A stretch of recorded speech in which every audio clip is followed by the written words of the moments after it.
நட்புகளே, நான் உங்கள் எழுத்துக்களின் உயிர் RJ ரஞ்சனி. நீங்கள் கேட்கவிருப்பது எழுத்தாளர் ரோஸ்லின் பேகம் அவர்களின் இடி அசுரன் மேகத் தூரிகை.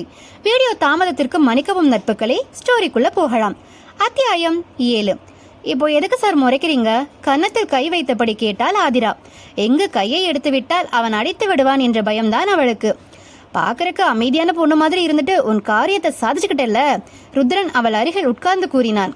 சார், அப்போ அந்த இடத்தை எங்களுக்கு கொடுக்க போறீங்களா? ஆர்வமாக கேட்டாள். அந்த கண்களை பார்த்து இல்லை என்று கூற மனது வருமா அவனுக்கு? அவளை பார்த்து மெய்மறந்துதான் போனான். டே ருத்ரா, இது உனக்கே அடுக்குமா? யாரு இவளுக்காக எதுக்கு நீ இறங்கி போற? காதல் வந்தா பைத்தியமா மாறிடுவாங்களா என்ன? வேண்டா, இவ உனக்கு வேண்டவே வேண்டாண்டா. ஹெல்ப் பண்றதுக்கு வாழ்க்கை ஒன்றும் விளையாட்டு இல்லை. இந்த இடத்த விட்டு ஒழுங்கா கிளம்பிரு. அவன் மனசாட்சி அவனிடம் கத்திக் கொண்டிருந்தது. மனசாட்சிப்படி கேட்டு நடப்பவனா ருத்ரன்? அவன் நினைத்ததை செய்து முடிக்க வேண்டும் என்ற எண்ணம் மட்டுமே கொண்டவன் அவன். அந்த இடம் உனக்கு வேண்டும்னா நீ ஒரு காரியம் பண்ணணுமே ஆதி. என்ன வேணாலும் பண்ணுவேன் சார், சொல்லுங்க. கண்டிப்பா பேச்சு மாறக்கூடாது. கண்டிப்பா செய்வேன், சொல்லுங்க. அன்னைக்கு என் முன்னாடி வந்து நீ என்ன சொன்ன? அவன் கேட்க இவள் முகம் பயத்தில் அப்பிக்கொண்டது. அவள் சொன்னதை மனதில் வைத்து இன்று கேட்கிறான். கோவக்காரன் என்றாலும் பெண் விஷயத்தில் நல்லவன் என்று நினைத்திருந்தாள். ஆனால் அப்படி நினைத்தவனே இந்த உடலைத்தான் எதிர்பார்க்கிறான் என்று அவன் கட்டளையை கூறுவதற்குள் இவளே ஒரு கோட்டையை கட்டினாள். சிறிதும் யோசிக்காமல் அவள் அருகில் நெருங்கினான். சார் ப்ளீஸ், இது மட்டும் வேண்டாம். அன்னைக்கு தெரியாம சொல்லிட்டேன். அவள் பயத்தில் பின்னால் போக அவள் கையை பிடித்து அவன் அருகில் கொண்டு வந்தான். பயத்தில் கண்களை மூடிக்கொண்டாள். அவள் உதடு முருகா முருகா முருகா முருகா என முணுமுணுத்தது. அவள் காதருகில் சென்று அவள் உடம்பை சிலிர்க்க வைத்தான். போர்வையை இறுக்கி பிடித்து கண்களை மூடி சாமியை அழைத்தாள். பட்டு, அன்னைக்கு என்கிட்ட சொன்ன வார்த்தை இனி யாரு முன்னாடி நீ சொல்லக்கூடாது. ஏன்னா இனி நீ எனக்கு மட்டும்தான் சொந்தம். உன் விஷயம் எல்லாமே இனி என் கண்ட்ரோல். அவன் கூறிவிட்டு அவள் முகத்தை பார்க்க அவளோ இவன் நெருக்கத்தில் பயந்து முருகாவை அழைத்து கொண்டிருந்தாள். அவள் இதழை பார்த்தவனுக்கு அதை சுவைக்க தோன்றியது. அவ்வளோதான், நினைத்ததை செய்து முடிப்பவன் தான் ருத்ரன். இப்போது அவளின் இதழ் இவன் வசத்தில், இவனின் வன்மத்தில் பேய்மொழி முழித்துக் கொண்டிருந்தாள் அவள். அவனை விளக்க முற்பட்டு தோற்றுதான் போனாள் ஆதிரா. அவளின் கண்களிலிருந்து கண்ணீர் மட்டும் பரிசாக வந்து கொண்டிருந்தது. அவள் மூச்சு விடுவதில் சிரமப்படுவதை உணர்ந்தவன் அவளை விடுவித்தான். இப்போ புரியுதா பட்டு? அவள் கன்னத்தை கைகளில் ஏந்தி காதல் பார்வையுடன் கேட்டான். அவள் கண்கள் பயத்தைத்தான் காட்டியது. அதிலேயே அவளுக்கு ஒன்றுமே புரியவில்லை என்பது இவனுக்கு தெரிந்தது. உனக்கு இந்த இடம் வேணும் தானே? அப்படின்னா எனக்கு இந்த இடம் நீயும் வேண்டும் என்று அவள் இதழை கை காட்டினான். நான் உனக்கு கிடைச்சா அந்த இடம் தானா உனக்கு சொந்தமாகிடும். அவன் தோள்களை குலுக்கி ஈஸியாக கூறி முடித்தான். அவளுக்கோ கண்கள் இரண்டும் வெளியே வந்துவிடும் அளவுக்கு முழித்தாள். ஹே பைத்தியோ, அவங்க பேசிக்கிட்டு இருக்காங்க, அதை எட்டி பார்த்துக்கிட்டு இருக்க. ஜெகா நிவேதாவை கடிந்தான். ஹலோ, உங்க ஃப்ரெண்டை அவளை ஏதாச்சும் பண்ணிட்டாருனா? சைத்தான், அவளை திட்டிவிட்டு பிரசாத் அருகில் சென்றான். என்னப்பா யோசனையா இருக்கீங்க? அந்த பொண்ணை பத்தி தாண்டா. மருமகள்னு சொன்னீங்க. நோயுள்ள பொண்ணை எப்படி மகனுக்கு கல்யாணம் பண்ணி வைக்கிறதுன்னு இப்ப யோசிக்கிறீங்க போலயே. நான் ஒன்னும் வில்லனப்பா கிடையாது ராஜகா. இவதான் என் மருமகள். நான் முடிவு பண்ணிட்டேன். ருத்ரனை ஒத்துக்க வைக்கணும். அதை பத்தி தான் யோசிக்கிறேன். அது கொஞ்சம் கஷ்டம்தாப்பா. அவனும் அதற்கு தலையசைத்தான்.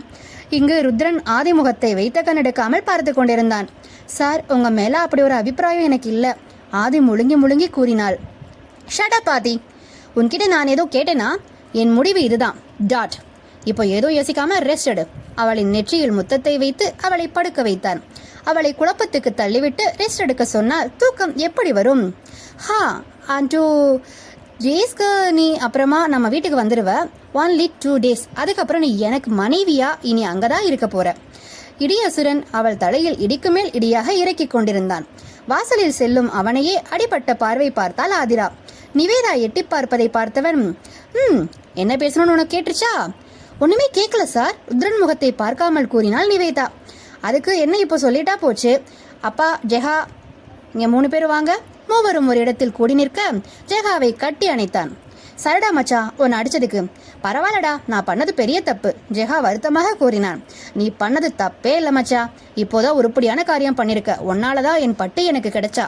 அவன் கூற இருவரும் வாயை பிளந்து நின்றார்கள். அப்பா, ஆதிரா டிஸ்சார்ஜ் ஆகிற அன்னைக்கு எங்களுக்கு கல்யாணம் ஃபிக்ஸ் பண்ணிருங்க. அதுவும் சாதாரணமாலாம் நடக்கக்கூடாது, பெருசா பண்ணணும். மீடியாவுக்கு இன்ஃபார்ம் பண்ணுங்க. அதோட இனி Rudran group of company MD இந்த ருத்ரன்னு இன்ஃபார்ம் பண்ணிடுங்க. அவன் அதிர்ச்சிக்கு மேல் அதிர்ச்சி கொடுக்க பிரசாத் அப்பா மயங்காத குறைதான். அவரை தாங்கி பிடித்தான் ஜெகா. மச்சா, அதிரடியா இப்படி இறங்குறியடா, உலகம் தாங்குமா?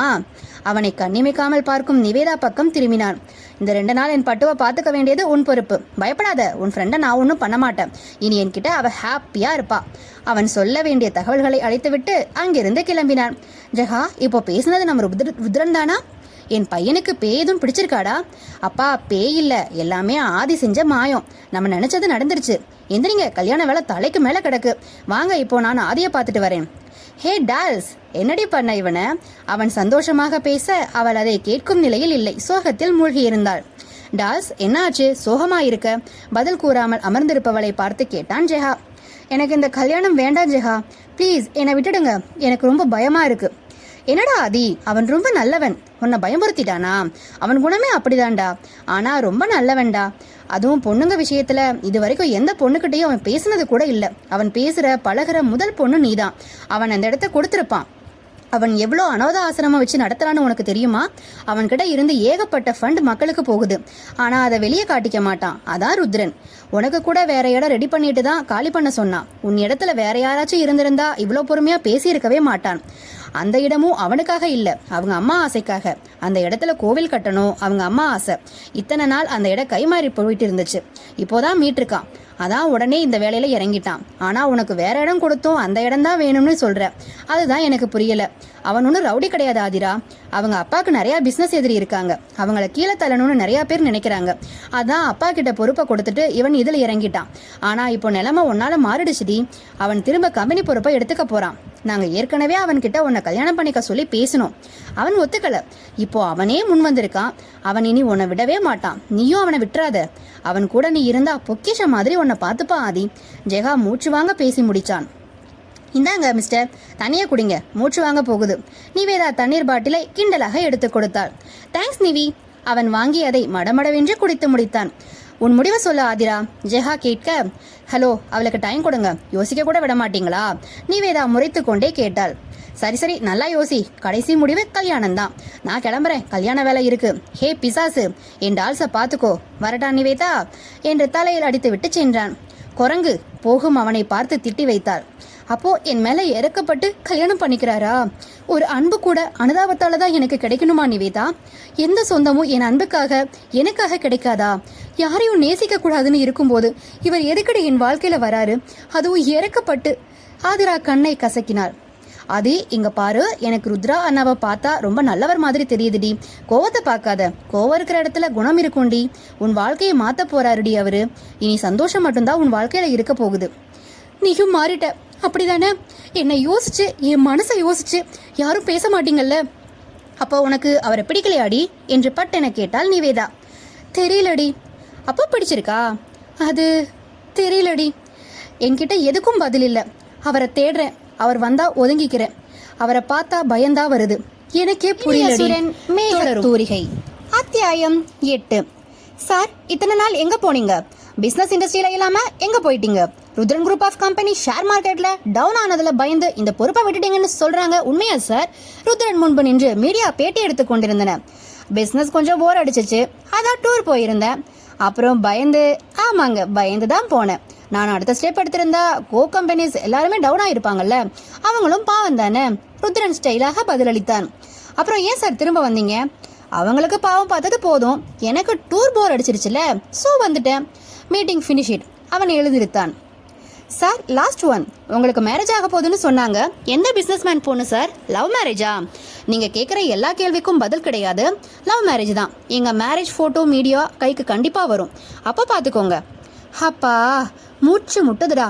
பிஸ்னஸ் கூட நம்பர் 1 பொசிஷனுக்கு வந்துடலாம் போல. ஆனால் இவங்க கிட்ட பதில் சொல்ல தான் முடியாது. ஜெகா வியர்த்து விட்டு கூறினான். பட்டுக்கு கால் பண்ணுடா என்றான் ருத்ரன். ஹே, நீ பண்ண மாட்டியோ? கடிந்து கொண்டே கால் பண்ணினான் ஜெகா. Hello dolls. அவனின் உச்சரிப்பில் ஜெகாவை முறைத்து தள்ளினான் ருத்ரன். ஹா ஆதி, நான் நிவேதா. ஃபோனை ஆதிக்கிட்ட குடுடி என்றான் ஜெகா. முடியாது, என்ன விஷயம்னு என்கிட்டயே சொல்லு. உன்கிட்ட சொல்ல முடியாது, ஆதிக்கிட்ட ஃபோனை குடுடி. நான் உன்னை என்ன பொண்டாட்டி நினச்சிட்டியா? என்ன டீ போட்டு பேசிட்டு இருக்க? என்கிட்ட வச்சுக்காத, உன் பல்ல உடச்சிருவேண்டா. ஹோ, அப்படி உடச்சுதான் பாரு. அதுக்கு உன் கை இருக்கணும்ல, கடிச்சு வச்சிரு வேண்டி உன்னை. இவன்கிட்ட சொன்னதுக்கு ருத்ரன் அவன் தலையில் அடியை போட்டு போனை புடுங்கி ஸ்பீக்கரில் போட்டான். கடிப்ப சோப்புடப்பா, என்னை யாருன்னு நினைச்ச என்று நிவேதா கடிந்து கொண்டாள். ஜெகா வாயை திறக்க ருத்ரன் அவன் வாயை மூடினான். ஹலோ, குரலிலேயே கண்டுகொண்டாள் ருத்ரன் என்று நிவேதா. சொல்லுங்க அண்ணா. இவனுக்கு மட்டும் மரியாதை கொடுக்கறா பாரு, உள்ளுக்குள் புலம்பித் தள்ளினாள் இவன். ஆதிரா சாப்பிட்டாளா? டாக்டர் வந்து பார்த்தாங்களா என்று விசாரித்தான் ருத்ரன். டாக்டர் வந்தாங்க அண்ணா. சாப்பிட மாட்டேன்னு அடம் பிடிச்சா நீங்க சாப்பாடு ஊட்டி விடுவீங்கன்னு பயன்படுத்தி தான் அவளுக்கு ஊட்டி விட்டேன். அவள் சொல்லி முடிக்க ஜெகா வாய் திறந்து சிரித்து விட்டான். ருத்ரன் முறைப்பதை பார்த்து சிரிப்பை அடக்கி கொண்டான். அழுதுகிட்டே இருக்கான்னா, நீங்க வந்து சமாதானப்படுத்துங்களே. அழுகட்டும், அவன் கூறி கால் கட் பண்ணி ஜெகா கையில் கொடுத்து விட்டான். எது அழுகட்டுமா? இவர் என்ன ரகமோ? பெருமூச்சு விட்டாள் நிவேதா. என்னடி சொன்னார் அந்த அசுரன்? ஆதி கேட்டாள். மேடம் கவனம் முழுக்க இங்கதான் இருந்துச்சு போல. அவரை பிடிக்கும்னு சொல்லு. அவர் என்ன சொன்னாரு நான் சொல்றேன். நீ ஒன்னு சொல்ல வேணாப்போ. அவள் முகத்தை திருப்பி கொண்டாள். டே ருத்ரா, அந்த பொண்ணு அழுதுகிட்டு இருக்கு, சமாதானப்படுத்துறதை விட்டுட்டு அழுகட்டும்னு சொல்ற? லூசாடா நீ, கடிந்து கொண்டான் ஜெகா. இப்போ என்ன பார்த்தாலும் எக்ஸ்ட்ரா அழுகத்தானே செய்வா. எனக்கு கோவம் வந்துச்சுன்னா அதை தாங்குவாளா அவ? இந்த 2 நாள் தானே, எவ்வளோ முடியுமோ அழுதுகட்டும். அதுக்கப்புறம் என் பட்டு நினைச்சாலும் அழுக விட மாட்டேன். ஏதோ கடவுளே, நல்லதே நடக்கட்டும். கடவுளிடம் அவசர கோரிக்கை வைத்தான் ஜெகா. அந்த 2 நாள் பிரசாந்த் ஜெகா அவளை பார்க்க ஹாஸ்பிட்டல் சென்றார்கள். ருத்ரனை எதிர்பார்த்து ஏமாந்துதான் போனாள் ஆதிரா. அவனும் ஆபீஸ் வேலையில் பிஸியாக இருந்தான். இவளை பற்றிய விவரங்களை மற்றவர்களிடம் விசாரித்துக் கொண்டான். எந்த நாள் விடியக்கூடாது என்று இரவெல்லாம் முருகா முருகா முருகா என்று முருகனை வேண்டினாலோ அந்த நாள் இனிமையாக விடியத் தொடங்கியது. இவர்களின் திருமண சிறப்பு விருந்தினராக சூரியன் கோட் சூட் போட்டு வருகை தந்தார். அடியே, விடிய விடிய தூங்காம இருந்துட்டு இப்போ தூங்குறியே, தூங்குற மாதிரி நடிக்காதடி, எந்திரி என்று நிவேதா எழுப்பினாள். போடி, தூக்கமா வருது. உன்னை டிஸ்சார்ஜ் பண்ணிட்டாங்க, இப்போ எந்திரிக்கல அவங்களே நம்மளை துரத்தி விட்டுருவாங்க, அதையும் பார்த்துக்கோ. எனக்கு இன்னும் சரியாகலடி, பாரு ஜுரம் வந்துருச்சு. நிவேதா கையை எடுத்து தன் நெற்றியில் வைத்து காட்டினாள். அப்படியா, ஜுரமா? ருத்ரன் குரலில் ஆடிப்போனாள் ஆதிரா. தலை நிவேதா, நான் பார்க்கறேன். அவன் நெற்றியில் கை வைக்க இவளுக்கு உண்மையில் ஜுரம் வருவது போலதான் இருந்தது. அவனின் தோற்றம் பார்த்து வியர்த்து கொட்டியது. பட்டு வேஷ்டி சட்டையில் கழுத்தில் தங்கச்சங்கிலி போட்டு கையில் காப்பு அணிந்து காதில் கடுக்கன் போட்டு தலையை ஸ்டைலாக கோதிவிட்டான். சொக்கி போகும் அழகில் நின்றான் அவன். அதையெல்லாம் கவனித்தவள், சார் ரெஸ்ட் ரூம் போகணும். அவசரமாக பாத்ரூம்குள் புகுந்து கொண்டாள் ஆதிரா. நீ மகால் போ நிவேதா, நான் உன் ஃப்ரெண்டை கூட்டிட்டு வரேன். ருத்ரன் கூற அவளும் சம்மதித்து கிளம்பினாள். இந்த படத்துல எல்லாம் தப்பிச்சு போறதுக்கு பாத்ரூம்ல ஜன்னல் வச்சிருப்பாங்களே, இங்க ஏதும் இல்லையே என்று தேடிக்கொண்டிருந்தாள் அப்பாவி. ருத்ரன் பற்றி தெரியாத அவனின் அப்பாவி பட்டு. என்ன பட்டோ, என்னை விட்டு அவ்வளோ ஈஸியா போக முடியாது, ஒழுங்கா வெளியே வாடி. வாசலில் நின்று அவன் கத்தி கொண்டிருந்தான். ஆத்தி, நம்ம நினைச்சது அசுரனுக்கு எப்படி கேட்டுச்சு? நெஞ்சில் கை வைத்தாள் ஆதிரா. டைம் ஆகுது பட்டோ, நல்ல மூட்ல இருக்கேன், ஸ்பாயில் பண்ணாத, அப்புறம் நீ தான் கஷ்டப்படுவ, வெளியே வா என்றான் அவன். அவளிடம் பதில் வரவில்லை. என் கோவத்தை பத்தி தெரிஞ்சும் என் பொறுமையை சோதிக்கிற பட்டு. Okay done. இப்போது அவனிடம் சத்தம் வராமல் போய்விட்டான் என்று நம்பி மெல்ல கதவை திறந்து எட்டி பார்த்தாள். மறைந்து இருந்தவன் அவளின் கையை அலைக்காக பிடித்து இழுத்து தூக்கி கொண்டு தோளில் போட்டு சென்று விட்டான். சார், இறக்கி விடுங்க பிளீஸ், யாராச்சும் அசுரன் கிட்ட இருந்து காப்பாத்துங்களே. அவள் கத்த ஹாஸ்பிட்டலில் இருப்பவர்கள் இவர்களை பார்த்தார்களே தவிர தடுக்கவில்லை. ருத்ரனை எதிர்ப்பதற்கு தைரியம் வேண்டுமல்லவா? அவளை காரில் அமர வைத்து சீட் பெல்ட் போட்டுவிட்டு காரை கிளப்பினான். இனி யாரும் உன்னை காப்பாற்ற முடியாது பட்டோ, நீதான் என்கிட்ட வந்து மாட்டிக்கிட்டடி. நீ நினைச்சாலும் என்னை விட்டு போக முடியாது. அப்புறம் என்ன என்ன என்ன சொன்ன? என்ன என்னமோ சொன்னியே, அது பயத்துல யாரேனும் வருவாங்கன்னு அசுரன்னு சொல்லிட்டேன் சார். சொச்சோ என்றாள். இப்போது இவன் கேட்டால் முகம் பார்த்து சொல்லும் அளவுக்கு கூட தைரியம் இல்லை. தலையை குனிந்து கொண்டாள். பயப்படாத, நீ நினைக்கிற மாதிரி அசுரனோ அரக்கனோ நான் இல்லை. நீ நடந்துக்கிறத பொறுத்து தான் இருக்கு. நான் அரசனா இருக்கிறதும் அரக்கனா மாறுறதும், புரியுதா? நான் கேட்டா பதில் வரணும் ஆதி. அவன் கர்ஜிக்க அவனை பார்த்து புரியுது என்று தலையசைத்தாள். Good girl. அவள் தலையை தடவி விட்டான். அவளுக்கு அவன் தொடுதல் பிடிக்கவில்லைதான். ஆனால் அது அருவருப்பை ஏற்படுத்தவும் இல்லை. மகால் வந்தது. உன் பொண்டாட்டியா அப்புறமே கொஞ்சலாம், இப்போ மேடம் உள்ள வரீங்களா?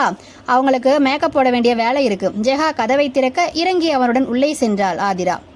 பிரசாத் அப்பா ருத்ரன் அருகில் வந்தார். ருத்ரா, கல்யாண பொண்ணுடா அவ முகத்தை பாரு, எவ்வளோ கவலையா இருக்குன்னு. மேடையில உட்காரும் போது புன்னகை முகமா தானே இருக்கணும். சொல்லிட்டேன், பாத்துக்கோ. அவர் கட்டளையாக கூறிவிட்டு மற்ற வேலைகளை பார்க்க சென்றார். ஆதிராவை கெஞ்சி கெஞ்சி கிளம்ப வைத்தார்கள் அனைவரும். பாவம், ஜெகா விட்டால் காலிலேயே விழுந்திருப்பான். இளஞ்சிவப்பு மஞ்சள் நிறம் கலந்த பட்டுடுத்தி அதற்கேற்ற நகைகள் அணிந்திருந்தாள். அனைத்தும் தங்கம். இதுவரை ஒரு சின்ன அளவு கூட தங்கம் போடாதவள் அவள். இன்று தங்கத்தில் ஜொலித்துக் கொண்டிருந்தாள். முகம் மட்டும் ஜொலிக்காமல் இருந்தது.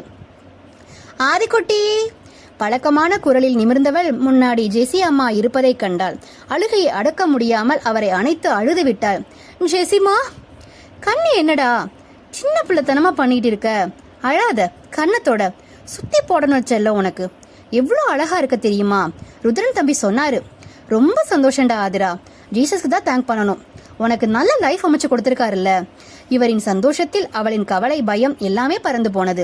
அதனால் தானே இவரை அழைத்து வந்தான் ருத்ரன். உன்னை பார்க்க நம்ம பெரிய மனுஷங்கள்லாம் வந்திருக்காங்கடா பாரு. ஜேசி பின்னால் இருந்து குழந்தைகள் துள்ளி குதித்து ஓடிவர அவளை கட்டி கொண்டார்கள். சந்தோஷம் தாங்காத மகிழ்ச்சியில் இருந்தாள் அவள். கையை கட்டி தூணில் சாய்ந்து தேவதையை ரசித்தான் ருத்ரன். அக்கா, இந்த மாமா நம்ம ஆசிரமம் வந்திருக்காரு. நான் பார்த்திருக்கேன். ஒரு குட்டி வாண்டு கூற குட்டியின் வாயை மூடினாள் ஆதிரா. அக்கா, என் ட்ரெஸ் அழகா இருக்கா? மாமா எங்க எல்லாருக்குமே ட்ரெஸ் வாங்கி கொடுத்தாரு. குழந்தைகள் ஆனந்தமாக கூற கண் கலங்கி ருத்ரன் முகம் பார்த்தாள் இவள். ஆதி, இனி அந்த இடம் நம்மளை விட்டு எங்கேயும் போகாது. தம்பி நமக்கு தர ஓகே சொல்லிட்டாங்க. அவள் அழுகையை பார்த்து ருத்ரன் முறைக்க புரிந்தவள் சிரித்துக்கொண்டே கண்களை துடைத்து கொண்டாள். அறைக்குள் வந்தான் ஜெகா. அவனின் கண்கள் ஒருவரை தேடியது. யாரை தேடுற ஜெகா என்று கேட்க, இல்லடி, அழுமூஞ்சி ஆதரான ஒரு பொண்ணு இருந்துச்சு, அதை தேடுறேன். நீ பார்த்த? அவன் நக்கல் அடிக்க அவனை செல்லமாக முறைத்து நின்றாள் ஆதிரா. டால், சும்மா சொல்லக்கூடாது, தேவர மாதிரி இருக்கடி. சரியான தேவதரி நீ. தேவதையே தோத்து போயிடணும், அவன் கண்ணிமைக்காமல் கூறினான். ஆதிரா குழந்தைகளிடம் பேசிக் கொண்டிருந்தாள். நிவி, ஜெகா அழைத்தான். என்ன? புருவத்தை உயர்த்தி கேட்டாள் அவள். திமிரு போகுதான்னு பாரு. இந்த ட்ரெஸ் போட்டுட்டு வா என்று கொடுத்தான். இது எனக்கா? ஆமா, போய் மாத்திட்டு வா என்றான். யார் வாங்கின ட்ரெஸ்? ருத்ரன் தான் வாங்கினா. ஓ, அண்ணனா? சரி கொடு, போட்டுட்டு வரேன். அவள் வாங்கி அணிந்து கொண்டு வந்தாள். அதிக மதிப்புள்ள புடவை, அதற்கு ஏற்ற அலங்காரம் என அழகாக அவன் முன் வந்து நின்றாள். வாவ் என்றான் ஜெகா. வாயை பிளந்து கொண்டுதான் கூறினான். தேங்க்ஸ் என்றாள் இவள். ஐய, ஒன்ன சொல்லல, அங்க ஒரு பொண்ணு தூரமா போறா பாரு, அவளை சொன்னேன். போடா சோப்புடப்பா. முறைத்து கொண்டே அழுதும் விட்டாள். ஏமா, இப்ப எதுக்குமா அழுகிற? சும்மா தாண்டி சொன்னேன். இல்லை ஜெகா, எனக்கு யாரும் இப்படி ட்ரெஸ்லாம் வாங்கி கொடுத்ததில்ல. அது சரி, யாரும் இருந்தால் தானே வாங்கி கொடுப்பாங்க. நீங்கள் பண்ணுறது பார்த்து கொஞ்சம் எமோஷனல் ஆகிட்டேன், சாரி. அவளின் கண்ணீரை துடைக்க சென்றவன் அப்படியே நின்று கொண்டான். ஹோய் நிவி, உன்கிட்ட ஒன்று சொல்லவா? இங்கே வா என்றான். அவன் அழைக்க அவன் அருகில் சென்றாள். அவள் காதோரம் சென்று, ட்ரெஸ் ருத்ரன் தான் வாங்கினா, பட் செலக்ட் பண்ணது நான் தான். என் செலக்ஷன் உனக்கு பக்காவா இருக்கு என்று கண்ணடித்து கூறிவிட்டு அங்கிருந்து பறந்தான். நாளை ஆயிடுத்தோ, மாப்பிளை அழைச்சிட்டு வாங்கோ என்று ஐயர் குரல் கொடுக்க ஜெகா ருத்ரனை அழைத்து வந்தான். அங்கிருக்கும் பெண்கள் கண்கள் அனைத்துமே ருத்ரன் மேல் விழுந்து கொண்டிருந்தது. ஐயர் சொல்லும் மந்திரங்களை கூறிக்கொண்டு எப்படா ஐயர் பெண்ணை அழைப்பார் என்று காத்து கொண்டிருந்தான் ருத்ரன். 2 நாட்கள் முன்பு வரை பெண் வரவுக்காக நீ ஏங்கி நிற்பாய் என்று யாரேனும் கூறியிருந்தால் நம்பி இருக்கவே மாட்டான். இன்று அவள் மேல் பித்து பிடித்து அழைகிறான். தொடரும். நம்ம ருத்ரன் ஆதிரா கல்யாணம் நடக்குமா? அடுத்த பாகத்தில் பார்க்கலாம் நட்புகளே. மறக்காம இந்த ஸ்டோரி பிடிச்சிருந்தா லைக் பண்ணுங்க, ஷேர் பண்ணுங்க, சப்ஸ்கிரைப் பண்ணுங்க.